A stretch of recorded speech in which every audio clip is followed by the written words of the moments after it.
जिस तरह से कोई फैक्ट्री होती है ना, वहां पर काम किया जाता है और चीजों को प्रसारित किया जाता है, इस तरीके से ये इस्लामिक फैक्ट्रियां भारत के अंदर चल रही हैं। यूपी में अगर कोई व्यक्ति अपना धर्म बदलना चाहता है तो उसे अब एक खास प्रक्रिया से होकर गुजरना होगा। ये पूरे नियम, कायदे, कानून क्या है, आपको एक बार ये बताते हैं। उत्तर प्रदेश सरकार ने जबरन अंतरधार्मिक शादी रोकने के लिए कानून बनाया था। इसे गैर कानूनी धर्मांतरण विधेयक 2020 का नाम दिया गया था। इस पर काफी बहस भी छिड़ी थी, आपको ध्यान होगा। इसमें जबरन धर्म परिवर्तन करने वालों के लिए कड़ी सजा का प्रावधान किया गया है। इसके अनुसार जबरन धर्म परिवर्तन करवाना और संज्ञेय और गैर जमानती अपराध की कैटेगरी के अंदर काउंट किया जाएगा। सरकार ने गैर कानूनी धर्मांतरण विधेयक 2020 में अपनी मर्जी से धर्म परिवर्तन करवाने वालों के लिए प्रक्रिया तय की है। उत्तर प्रदेश में लालच देकर बड़े पैमाने पर धर्म परिवर्तन के रैकेट के खुलासे के बाद हड़कंप लगातार मचा हुआ है। उत्तर प्रदेश पुलिस ने ऐसे गिरोह का पर्दाफाश यहां पर किया है, जिस पर आरोप है कि उसने करीब 1000 लोगों का लालच देकर या फिर जबरन धर्म परिवर्तन करवाया है। इस मामले में यूपी एटीएस ने 2 आरोपियों को दिल्ली से गिरफ्तार भी किया है। इतना ही नहीं, उत्तर प्रदेश पुलिस की अगर माने तो धर्म परिवर्तन के लिए आईएसआई, जो कि पाकिस्तान की खुफिया एजेंसी है, उसकी फंडिंग के मामले और सबूत भी सामने आए हैं। यूपी के ADG law and order Prashant Kumar की अगर माने तो मूक बधिर छात्रों और निर्धन लोगों को धन, नौकरी और शादी, इनका लालच देकर धर्मांतरण करवाने वाले गिरोह के मुफ्ती काजी जहांगीर आलम और मोहम्मद उमर गौतम को एटीएस ने फिलहाल गिरफ्तार किया है। इन लोगों पर यह आरोप है कि इन्होंने धर्म परिवर्तन के बाद महिलाओं की शादी भी कराई है। जानकारियां कुछ और भी आई हैं। उसके अनुसार इनका रैकेट उत्तर प्रदेश समेत कई अन्य राज्यों में सक्रिय भी है। और सुदर्शन न्यूज पर आपने देखा, अभी हमने आपको दिखाया, इन्होंने कबूल भी किया है कि न केवल हिंदुस्तान के अंदर बल्कि सिंगापुर, जर्मनी, अमेरिका, पूरा वैश्विक नेटवर्क इन लोगों का फैला हुआ है और जबरन धर्म परिवर्तन ये कराते हैं। लेकिन क्या कानूनी दाव पेंचों का फायदा उठाकर, किसी लूप होल्स का फायदा उठाकर ऐसे लोग बच जाते हैं?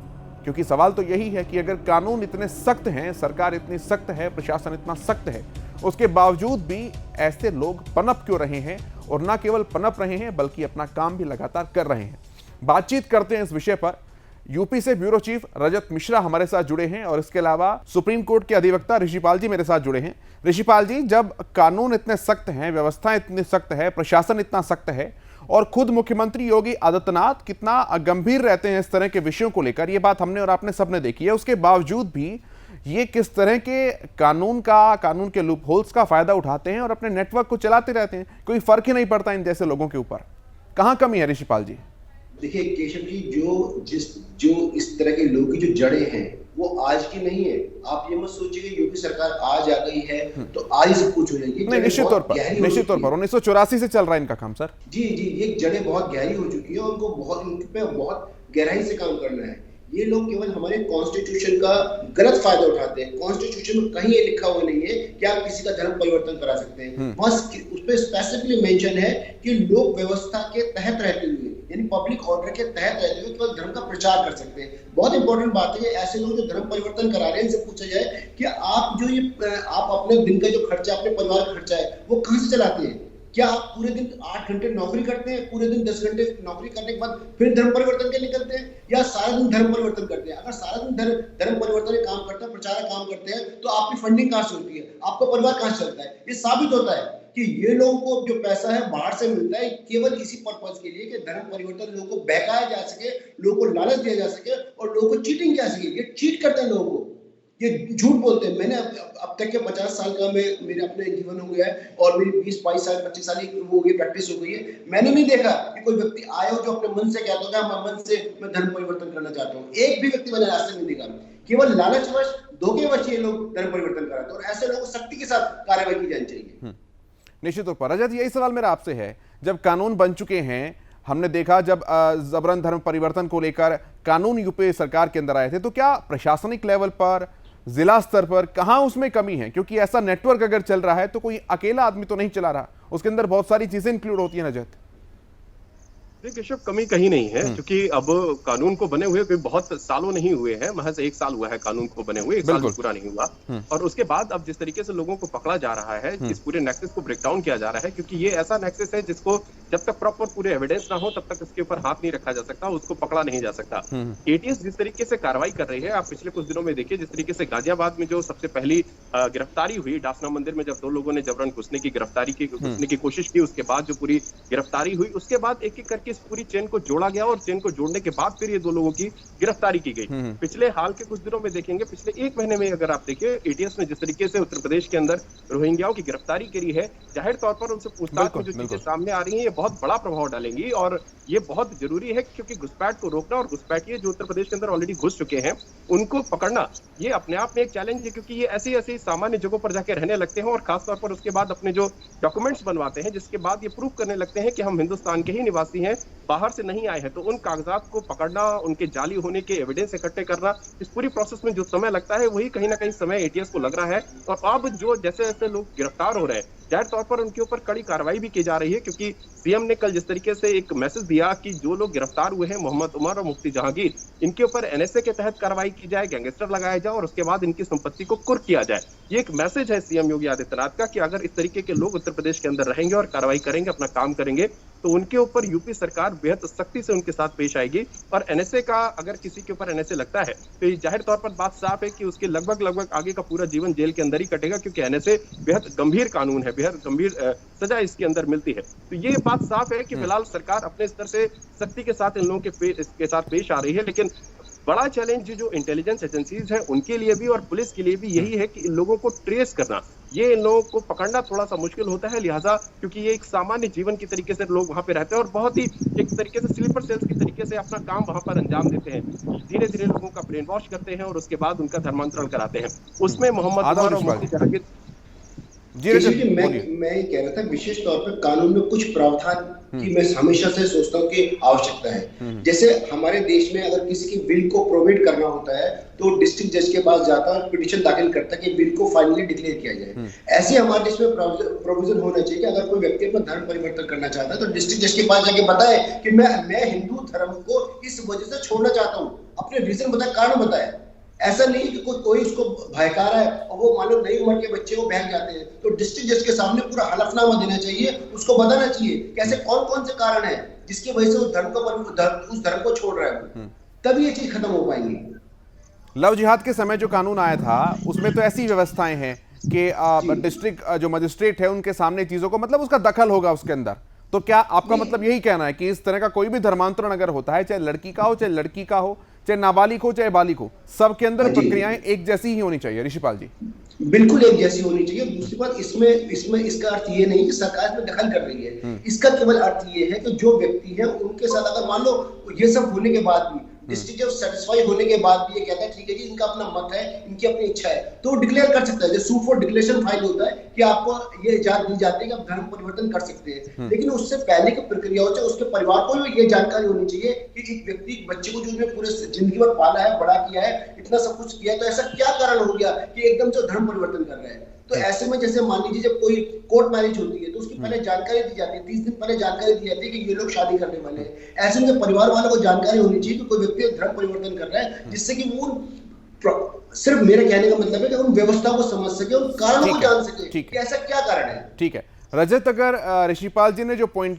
कहा है, अगर इसके प्रैक्टिकल एस्पेक्ट को हम देखें तो जो लव जिहाद के केस में हुआ था, जिसमें डिस्ट्रिक्ट मजिस्ट्रेट का सीधा हस्तक्षेप था इस तरह के धर्मांतरण के विषयों पर, क्या एक सार्वभौमिक नियम, एक यूनिवर्सल लॉ बनाने की आवश्यकता है जिसमें ना कोई उम्र का लिमिटेशन हो, ना कोई जेंडर की लिमिटेशन हो, सबके लिए एक जैसा कानून हो? रजत, देखिए ऋषभ, जो लव जिहाद का कानून बना था बेसिकली लव जिहाद का नहीं, वो धर्म परिवर्तन का ही कानून था और धर्म परिवर्तन के कानून में ये सारी चीजें आती हैं जिनका जिक्र ऋषिपाल जी कर रहे हैं। उस कानून के अंदर ये सारे विषय लाए गए हैं और उसी कानून के तहत इन दोनों लोगों को भी पकड़ा गया है।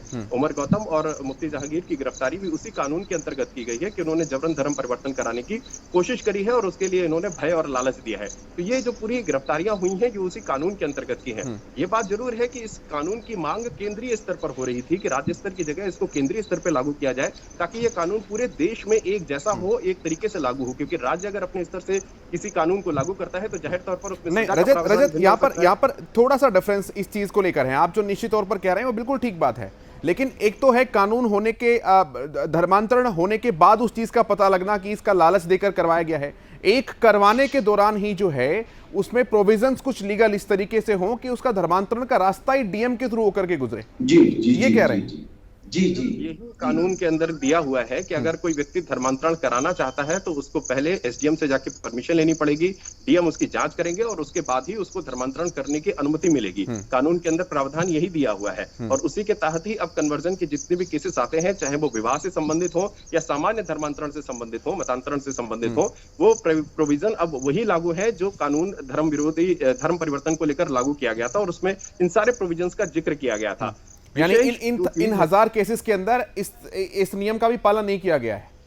बिल्कुल, इन 1000 केसेस के अंदर इन नियमों का पालन नहीं किया गया है और इसीलिए इनको पकड़ा गया है, इसीलिए इनकी गिरफ्तारी की गई है। क्योंकि इन लोगों ने जिनका धर्मांतरण कराया उसके लिए जो कार्रवाई, प्रशासनिक कार्रवाई और जो कानूनी कार्रवाई पूरी की जानी थी वो इन लोगों के द्वारा नहीं की गई। सिर्फ इन्होंने अपने हिसाब से उन लोगों का दीन परिवर्तित करवाया और उसके लिए जो इनकी इस्लामिक प्रक्रिया जो होती है उसका इन्होंने पालन किया, कानूनी प्रक्रिया का पालन नहीं किया। इसीलिए इन लोगों की गिरफ्तारी हुई है और इसके बाद अब इन लोगों के ऊपर ये पूरा मुकदमा दर्ज किया गया है। इस बात में, इस पूरे विषय में सबसे प्रमुख तौर पर जो चीज सामने आई है वो यही है कि जब तक इसको लेकर केंद्र स्तर पर कोई कानून नहीं बनेगा तब तक इस तरीके की प्रक्रियाएं चलती रहेंगी। क्योंकि उत्तर प्रदेश में तो चूंकि चलिए कानून है तो इन लोगों की गिरफ्तारी कर ली गई, अगर ये चीज बंगाल में हो रही होती तो जाहिर तौर पर इसके ऊपर कोई कार्रवाई नहीं होती, किसी और राज्य में हो रही होती तो उसके ऊपर कोई कार्रवाई नहीं होती। तो जरूरत केंद्रीय स्तर पर किसी कानून के बनाए जाने की है ताकि पूरे देश में एक जैसी सजा हो, एक जैसा कानून हो, ताकि इन लोगों को गिरफ्तार करके जब सजा दिलाई जाए तो उसका मैसेज पूरे देश में जाए। अब अगर उत्तर प्रदेश में इस तरीके की गिरफ्तारियां होती है तो जाहिर तौर पर उत्तर प्रदेश में इन सारी जो क्रियाएं हो रही थी उनको थोड़ा सा विराम जरूर लगेगा, लोगों के अंदर थोड़ा सा भय जरूर पैदा होगा। लेकिन ये लोग जिस तरीके से खुद उमर गौतम बता रहा है कि उसने ब्रिटेन, पुर्तगाल, इंग्लैंड और न जाने तमाम उन देश जहां पर जाके इन लोगों का धर्मांतरण कराया है, तो जाहिर तौर पर अगर उत्तर प्रदेश एक शेल्टर की तरीके से इनको अभी तक मिलता रहा, अब नहीं मिलेगा तो किसी दूसरे प्रदेश में जाके धर्मांतरण कराएंगे, वहां पे लोगों का जो डॉक्यूमेंट्स है वहां पर बनवाएंगे जाके। तो जरूरत इससे उत्तर प्रदेश के कानून से ज्यादा इस बात की भी है कि राष्ट्रीय स्तर पर किसी कानून की एक रूपरेखा तैयार की जाए। बिल्कुल। ऋषिपाल जी, मैं आपके पास आता हूं इसी बात को लेकर। रजत ने कहा कि एक नेशनल लॉ की हमें जरूरत है, लेकिन दूसरा सवाल यहां पर यह है कि लॉ तो ऑलरेडी है, लेकिन उसके बावजूद भी इन जैसे लोग, क्या अगर वो धर्मांतरण करते हैं तो क्या किसी कानून को देखते हैं? तो इसका मतलब इनके लिए तो कानून से बढ़कर कोई चीज होनी चाहिए जिसका खौफ कम से कम देखने को मिले। ऋषिपाल जी, देखिए, मैं रजत जी की इस बात से बिल्कुल सहमत हूँ और मैं आपको उदाहरण देता हूँ कि उत्तर प्रदेश से ज्यादा जो भयावह स्थिति है वो केरल के अंदर है। केरल में आप देखेंगे, क्योंकि केरल में सरकार जो है, वहां की सरकार इस तरह के मामलों को उठने नहीं देती, सामने आने नहीं देती। अगर वहां पर इस तरह के मामलों पे आप अगर जाकर देखेंगे तो पता लगेगा कि वहां की स्थिति यहाँ से बहुत ज्यादा खराब स्थिति है। क्योंकि ये सारी के सारे जो धर्म परिवर्तन ये लोग जो करा रहे हैं, ये जो आड़ लेते हैं, ये आड़ लेते हैं कॉन्स्टिट्यूशन ऑफ इंडिया की। कॉन्स्टिट्यूशन ऑफ इंडिया जो है केंद्रीय कानून है जो सब पे लागू होता है।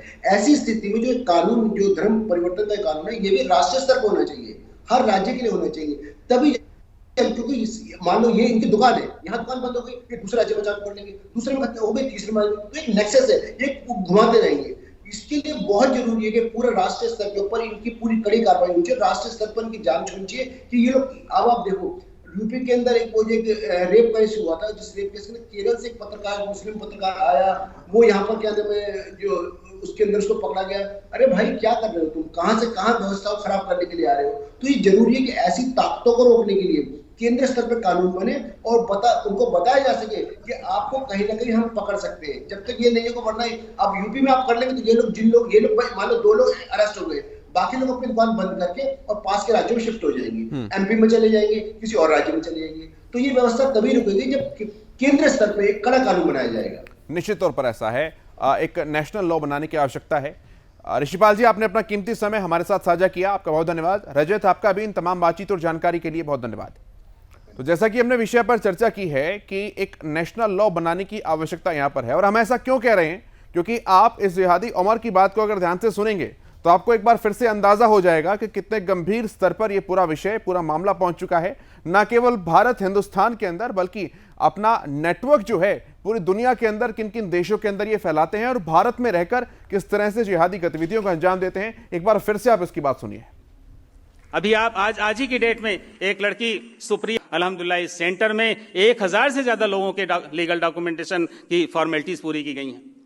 अभी आप आज ही की डेट में एक लड़की सुप्रिया आयशा नाम की जो MSc B.Ed है कानपुर से, CJM कोई यूनिवर्सिटी है, चंद्रशेखर आजाद यूनिवर्सिटी होगी, वहां से, और अभी उसने आज की ही डेट में, अब तो शायद डेट भी बदल जाएगी, उसने टाइम्स ऑफ इंडिया में जाकर के अपना change of name, change of religion का ऐड दिया है। कल या परसों आप उसको देख सकते हैं क्लासिफाइड कॉलम में। ऐसे कितने केसेज हैं। तो अल्हम्दुलिल्लाह इस खिदमत, एक छोटी सी खिदमत में हम अल्हम्दुलिल्लाह अपने उलमा की सरपरस्ती में, बुजुर्गों की सरपरस्ती में लगे हुए हैं, और इस बात की हम कोशिश करते हैं कि ऐसे लोगों की मदद हो जो दीन कबूल करते हैं, दीन में दाखिल होते हैं, और उनको बाकायदे मोरल सपोर्ट दिया जाए, लीगल सपोर्ट दिया जाए, और उनकी जो भी बेहतर से बेहतर रहनुमाई होती है वो की जाए। और अल्लाह का फजल है कि अल्हम्दुलिल्लाह ऐसे लोग, यानी बहुत सारे लोग हैं जो यहाँ के भी हैं, बाहर के भी हैं। हमारे यहाँ इस्लामिक दावा सेंटर में पोलैंड से, पुर्तगाल से, जर्मनी से, सिंगापुर से, अमेरिका से,